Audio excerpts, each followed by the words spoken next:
il est très facile, scientifique, d'échapper à tout contrôle. La science ne rend pas meilleur, la science rend plus puissant. Au début, nous étions un peu émerveillés. C'est une des grandes questions de la biologie depuis toujours. Depuis 1983, chercheurs, juristes, médecins, philosophes et personnalités venues de tous horizons sont chargés de réfléchir ensemble aux risques de dérive de la biologie et de la médecine. Ils sont réunis au sein du Comité national d'éthique. On ne peut pas s'en remettre à des experts, plus le Comité national d'éthique, pour décréter l'éthique. Nous avons beaucoup insisté pour que le comité soit consultatif. L'éthique, c'est la question du choix.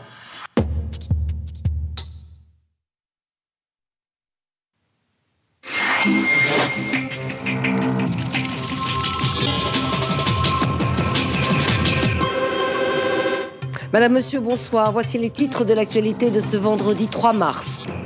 L'euthanasie pourrait être admise dans des cas rares et exceptionnels, a estimé aujourd'hui le comité d'éthique. Cet avis est loin de clore la polémique sur ce qui reste un tabou. L'avis numéro 63 du comité d'éthique daté de janvier 2000 et intitulé « Fin de vie, arrêt de vie, euthanasie » stipule qu'une sorte d'exception d'euthanasie, qui pourrait être prévue par la loi, permettrait d'apprécier tant les circonstances exceptionnelles pouvant conduire à des arrêts de vie que les conditions de leur réalisation. L'idée même qu'une euthanasie puisse être exceptionnelle et donc exister a fait l'effet d'une bombe. Ce texte était pourtant l'aboutissement d'un long travail de maturation qui n'avait pas pris moins de 3 ans. Le dilemme, vous parliez de tension éthique, là c'est du coup plus simplement une tension, c'est un dilemme, voire une impasse. Ou bien on dépénalise l'euthanasie, comme le demandent par exemple certaines associations de type Association pour le droit de mourir dans la dignité, ou bien on maintient la pénalité de l'acte pour justement éviter des dérapages et de tomber dans une société qui pourrait être une société où on serait tenté de se débarrasser un peu facilement des vieux. Et donc face à alors là, une tension maximale, dilemme, le comité a vraiment peiné à trouver une solution. Je pense qu'il l'a trouvée, mais...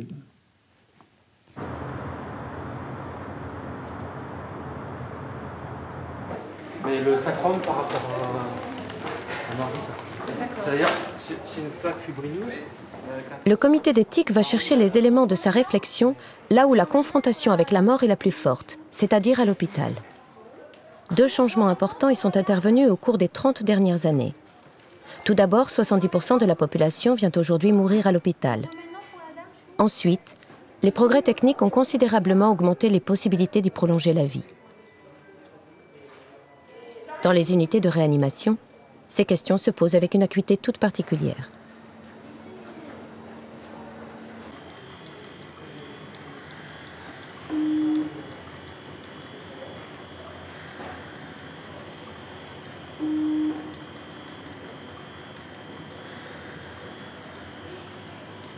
On peut être très impressionné et ressentir toutes ces machines autour comme une violence qui fait que la personne est au milieu de ça.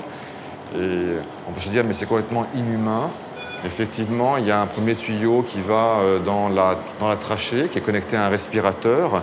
Cette patiente souffre d'une pathologie assez grave qui fait qu'elle n'a plus la force pour pouvoir respirer elle-même. Cette machine est une machine qui épure le sang. Cette patiente souffre d'une insuffisance rénale. Donc il y a un premier cathéter qui va dans une veine, qui prend le sang, qui le fait passer dans cette machine, dans cette bobine, qui épure le sang, qui l'épure de ces toxines et qui restaure un sang épuré de ces toxines. Il y a un autre tuyau que vous avez ici, qui est une sonde gastrique et qui apporte de l'alimentation en continu pour être sûr que les patients puissent être nourris et continuer à avoir les calories pour se défendre contre les multiples agressions.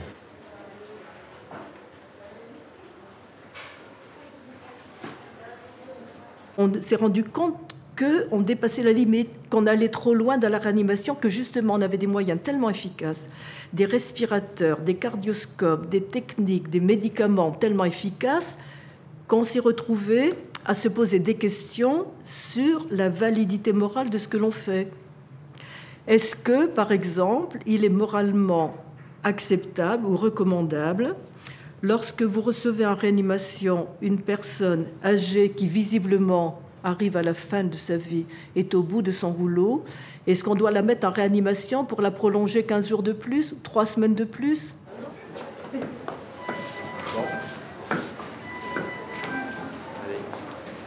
on y va. On va commencer par la malade qui nous pose le plus de problèmes médicaux, psychologico, éthico, tout. Le comité d'éthique ne pourrait pas prendre en compte les difficultés réelles des soignants confrontés à ces questions de la fin de vie sans le travail de relais effectué par les professions médicales qui y siègent. Et le premier point d'accord qui se dégage au cours de ce travail collectif concerne l'acharnement thérapeutique. Ça, c'est des lésions secondaires. Toute obstination déraisonnable, c'est de l'acharnement déraisonnable. Donc, tout cela étant fait, il y a quand même des cas qui se posent. Et nous avons abordé. Alors, c'est là où, après qu'on ait eu un consensus total jusque-là, tout le monde était d'accord. Tout le monde était d'accord. À partir de ce moment-là, se sont exprimées alors des positions, je dirais, philosophiques. Positions philosophiques. Et les positions philosophiques, elles étaient rigoureusement inconciliables. Lorsque je suis cloué dans mon lit, quadraplégique, j'ai bien le droit de vous dire que cette vie ne me convient pas. Parce que la vie, ce n'est pas de la biologie ajoutée à la biologie. La vie, c'est une culture. C'est le rapport que j'ai avec le monde extérieur, avec mon vécu, les relations. Bref, la vie est culturelle. Et si je suis dans cette situation et que je demande à mourir, ne soyez pas punissable. Je demande que cet acte de charité, cet acte d'amour, cet acte de fraternité soit reçu, non pas comme un acte de compassion, mais comme un acte de nécessité et un acte moral. Je ne partage absolument pas les arguments comment dire, philosophiques, hein, pour ne pas dire idéologiques, de ceux qui poussent en avant l'euthanasie au nom d'une sorte de droit subjectif de la personne à décider de sa mort. Ça je ne partage absolument pas. La mort fait comme la naissance partie de ces limites d'une vie que je considère, ça c'est ma foi chrétienne et c'est aussi le réalisme, comme un don. Comme un don. Et c'est quelque chose dont j'ai l'usufruit, mais dont je ne suis pas au départ et à la fin le maître. Ça c'est quelque chose de très profond et dont je ne vois pas que quelqu'un puisse être le maître. En 1960, j'ai aidé mon père à mourir. Et quand mon père est mort, si vous saviez le bonheur que j'ai eu, j'ai été apaisé, lui était apaisé, parce que déjà depuis plus de 3 mois, il lui disait, si vous ne m'aidez pas, vous le savez, je prends mon revolver et vous me trouvez seul, ensanglanté, dans mon lit. Je ne voulais pas que mon père mourût dans la solitude. Alors nous avons débattu, discuté, on a fait la veille de sa mort un remarquable déjeuner. Et puis on l'a aidé. On l'a aidé parce que c'était notre devoir. Et alors, ce qui, je trouve, est de merveilleux quand on écoute les récits de personnes qui ont pu faire de l'accompagnement, y compris quand ça s'est fait en famille, c'est combien il y a la paix chez les survivants, si on peut dire. C'est ceux qui vont pouvoir continuer à vivre en l'absence de la personne aimée qui aura pu jusqu'au bout s'exprimer. Tandis que dans les équipes et dans les familles où on a fait des gestes de mort, il y a une sorte de malaise, de culpabilité qui reste, des silences, des choses comme ça. Je trouve toujours que l'euthanasie, c'est quelque chose dont on discute facilement quand on est loin de la mort, quand on n'en a pas vu. Quand on commence à voir les problèmes que pose la période qui précède la mort, on devient de plus en plus humble.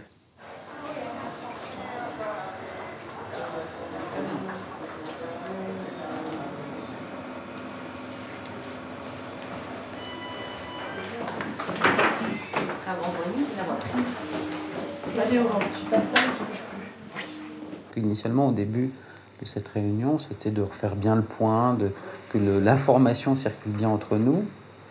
Et je crois que maintenant, on peut même aller un peu plus loin et discuter, oui ou non, de la futilité de certains nombres de soins qu'on peut proposer en théorie chez cette patiente.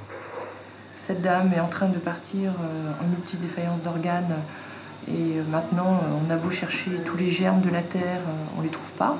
Les germes et les autres maladies. Et les autres maladies. Enfin, bon, globalement, il y a visiblement quelque chose qui a déclenché tout ça. Et bon, on est passé après, et puis maintenant le mal est fait. Et voilà, donc... Nous, on s'en occupe, on fait ses soins de confort, mais enfin, on voit bien que cette dame, elle souffre aussi. J'ai l'impression, je me mouille, j'ai l'impression que si on continue comme ça, il y a un moment donné où je me dis, là, ça va pas, on fait trop. Et je peux peut-être me tromper. Hein. On fait trop et on lui rend pas service. On peut admettre aussi les limites de l'équipe ici, quoi. Donc, et je trouve pas ça satisfaisant de se restreindre aux compétences de l'équipe et de dire, ben, comme nous on est dépassés, on lâche tout. Là, on l'a sédaté, ok, mais la question de la dialyse va se poser très vite. Hein. Donc la décision... Moi, je suis la posée, je garde ce week-end. Il faut parler de la futilité de certains soins et en particulier de la dialyse. Tant qu'il n'y a pas quelqu'un de l'extérieur avec un regard extérieur qui est venu pour dire, en effet, on n'a pas d'idée non plus et de toute façon, la situation est désespérée. Enfin, moi, Tu es en train aussi de nous dire, ben oui, mais si on arrête, on la tue. C'est un peu ça. C'est un peu comme ça que tu le vis, au fond. Tu vois? Non, mais c'est normal. Hein. Oui. Moi, je me saisis de l'opportunité de la dialyse. Ah, tiens, mais est-ce qu'on la met, est-ce qu'on la met pas? Moi, je dis non. Moi, je me retire. Parce que je pense que là, la dame, je reprends le mot, elle est au bout du rouleau. Là, c'est trop tard.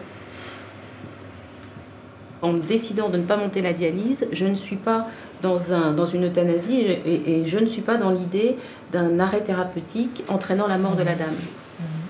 Et pourtant, ça se discute, mais en réanimation, on sort pas, enfin, tous les patients ne sortent pas vivants et tous ceux qui sont morts, on ne les a pas forcément tués pour autant. C'est simplement que la mort est venue, quoi. Je ne sais pas comment mieux le dire, mais je ne sais pas si tu comprends. Maintenant, je vais vous laisser parce que on va m'occuper de... Et puis à 17h, j'aurai besoin d'imprimante parce que j'ai l'entrée qui va arriver, la chambre. On va peut-être mettre un évitard pour la... Oui, s'il te plaît. La pression du terrain médical, avec l'urgence et la complexité des décisions à prendre au jour le jour, provoque un réexamen des positions de principe qui s'étaient manifestées au départ dans le débat. Alors, peut-être la seule chose que j'ai, disons, importante que j'ai faite dans l'élaboration de cet avis, c'est de dire, c'est pas une question de droit, c'est une question éventuellement de compassion et de solidarité. Voilà. Parce que dans ces situations de fin de vie dramatiques, la personne, le problème n'est pas de savoir si la personne peut dire « j'ai le droit que vous m'aidiez à mourir », mais la personne, au bout du rouleau, dit « j'en peux plus, aidez-moi ». Alors c'est quand même tout à fait différent. Donc il ne s'agit pas de défendre un droit, il s'agit de reconnaître la possibilité à la compassion de s'exprimer ou non. Pour l'instant, la loi empêche la compassion et la solidarité de s'exprimer. Et c'est, disons, le basculement s'est fait là-dessus. Ce que nous avons dit, c'est qu'il ne faudrait pas d'hypocrisie. Donc, si cette situation venait à se trouver, que ce ne soit pas quelqu'un tout seul qui, à minuit, vient faire son petit geste, mais que ça soit une réflexion de toute une équipe, avec la famille ou les responsables, en connaissance des volontés personnelles exprimées antérieurement ou récemment encore par la personne, et une décision qui pourra tout à fait clairement être expliquée à ceux qui s'interrogeraient, à juste titre, sur le fait que telle décision a été prise. Et qui s'interroge? Bien, les juges. Donc on proposait à la juridiction, de la part du prévenu, de l'accusé ou de son avocat, de soulever, pour reprendre un terme judiciaire, de soulever l'exception d'euthanasie. C'est-à-dire qu'en début de procès, il dit je soulève cette exception, je demande à ce qu'on réfléchisse plus profondément, parce qu'on l'a déjà fait, à la motivation de mon acte. On a été absolument tous d'accord, cela doit rester une exception, ce n'est pas la règle. La règle, c'est, quand on est médecin, de ne pas tuer quelqu'un. La règle, c'est de soigner et de guérir. C'est le serment d'Hippocrate, on revient toujours au serment d'Hippocrate. Mais il arrive à un moment où certains cas ne peuvent plus rentrer dans la règle. On peut effectivement dire qu'en l'occurrence, l'exception confirmerait la règle. Alors simplement, cette exception, comment est-ce qu'elle se présente dans le document en question ? Elle prend le nom d'engagement solidaire. Et c'est solidaire, c'est la solidarité humaine. Il arrive un moment où on est des hommes ensemble, en face l'un de l'autre. Ça n'est plus le médecin face aux parents, face à la famille, face à l'épouse. Ce sont des hommes qui souffrent ensemble. Et je vous assure que c'est une vraie souffrance pour le médecin de prendre ce type de décision. Et on est solidaires parce qu'on souffre ensemble et qu'ensemble, on arrive à la conclusion qu'on ne peut pas faire autrement, que c'est ça qu'on doit faire.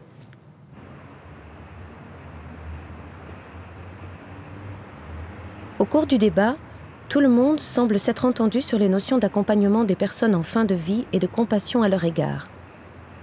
Ces mêmes notions ont été au cœur de la réflexion qui a débouché sur la création des premières unités de soins palliatifs en France à la fin des années 1980. Oui. Bon, on va prendre un bain, je l'avais promis. Marie-Jeanne Dien, nommée au comité comme infirmière des soins palliatifs, a longtemps exercé dans l'une des unités pionnières de cette nouvelle médecine globale. C'est sûr que les malades, ils ont du mal et qu'ils voudraient que ça s'arrête, mais ils voudraient que ça s'arrête la maladie, pas forcément la vie. Ils voudraient plus être malades, ils voudraient pouvoir revenir, mais ça, ils savent très bien que c'est plus possible. Mais ce dont ils ont besoin tous, c'est de pouvoir parler et exprimer leurs angoisses. Et ça, c'est souvent ça qui est insupportable pour la personne en face, d'entendre l'angoisse d'un patient. Donc, la plupart du temps, on les fait taire en disant « mais taisez-vous, mais vous n'allez pas mourir, mais qu'est-ce que vous racontez là ?» Donc, ils ne peuvent plus exprimer leurs angoisses.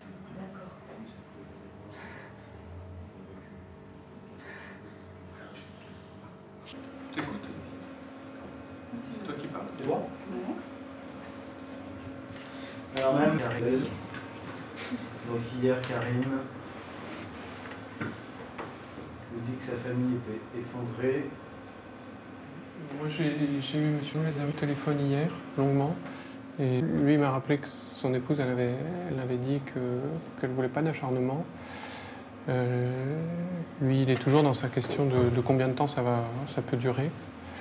Et donc on a parlé, si on n'hydrate pas, ce qui se passe, donc elle peut mourir de déshydratation, et sa question c'était combien de temps ça prend, et est-ce que c'est une souffrance de mourir déshydraté, et est-ce qu'on a les moyens d'empêcher cette souffrance-là, et puis si on l'hydrate en revanche, ce que ça signifie aussi peut-être en termes de prolonger sa vie, et il me dit et quelle vie, puisqu'on ne peut plus communiquer avec elle. C'est une bonne question. Oui, non, c'était une très bonne question.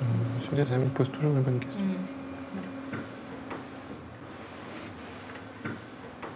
C'est remettre le débat dans le sujet que de reprendre ce terme d'accompagnement. Et voilà, je vous disais, une patiente qui est là depuis 5 mois, il s'est passé énormément de choses depuis 5 mois, donc qui ont fait que son histoire a changé, que la problématique a changé, les difficultés de prise en charge, symptômes, pas des symptômes psychologiques, pas psychologiques, la famille, enfin bref, un grand nombre de choses. L'accompagnement, c'est ça. Je ne sais pas si on a bien fait, mais en tout cas, on a été là.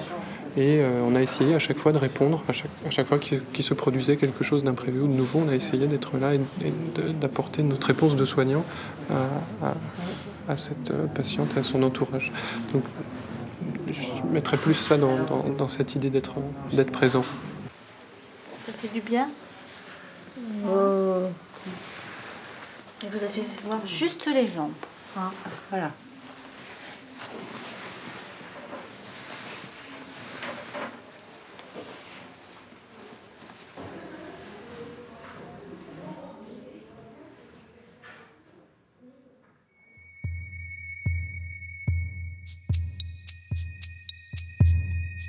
Malgré le consensus final du comité autour de la vie, sa publication donne lieu à une vive polémique. La réaction critique du milieu des soins palliatifs met le doigt sur la fragilité d'une parole commune, pourtant patiemment élaborée. Dans le monde des soins palliatifs, on pensait que ça allait être la porte ouverte à une dépénalisation de l'euthanasie. Et donc, qui dit dépénalisation, dit la porte ouverte à toutes les pratiques possibles et imaginables. Donc, c'est tout de suite ce que le monde des soins palliatifs a redouté en entendant ce terme d'exception d'euthanasie. L'essentiel de cet avis, c'est refus de la dépénalisation. L'euthanasie doit rester théoriquement un crime. Développement des soins palliatifs et refus de l'acharnement thérapeutique. Ce sont les 3 points essentiels de l'avis du comité. Je pense que chacun l'a interprété un petit peu à sa façon, cette exception. Moi, si j'ai été donc partie prenante dans le document qui est sorti, c'est parce que j'ai complètement adhéré à ce que expliquait M. Michaud donc, en tant que juriste, que c'était vraiment une exception d'ordre pénal et pas une exception d'ordre médical. Pour moi, cette nuance-là, elle est extrêmement importante parce que moi, je reste complètement persuadée qu'un médecin ou qu'un soignant n'a pas le droit de donner volontairement la mort à un malade. Le texte du comité semble ouvrir une porte, mais c'est pour mieux la fermer, en fait. C'est-à-dire qu'à partir de maintenant, on ne peut plus avoir ces euthanasies clandestines, amorales, dans son coin. Et c'est jamais bon d'avoir un décalage entre les grands principes et ce que l'on veut affirmer de manière tout à fait humaine et la réalité telle qu'elle est perçue. Et la réalité, parfois, a été un peu plus sombre. Et ce texte a été voté à l'unanimité des participants, moi y compris, parce que finalement, je pense que ça va rendre l'euthanasie tellement exceptionnelle qu'elle n'existera plus. Et c'est pour ça que j'ai voté dès demain ce texte. Je considère que le fait d'avoir voté à l'unanimité que dans certaines circonstances il pouvait y avoir une exception, par cela même détruit le principe absolu qui dit que l'euthanasie est interdite. Elle n'est plus interdite, puisqu'il y a une exception. Donc l'exception me permet de déborder la règle. Et c'est en fonction de cette exception que j'espère que le Parlement pourra élaborer, discuter un texte.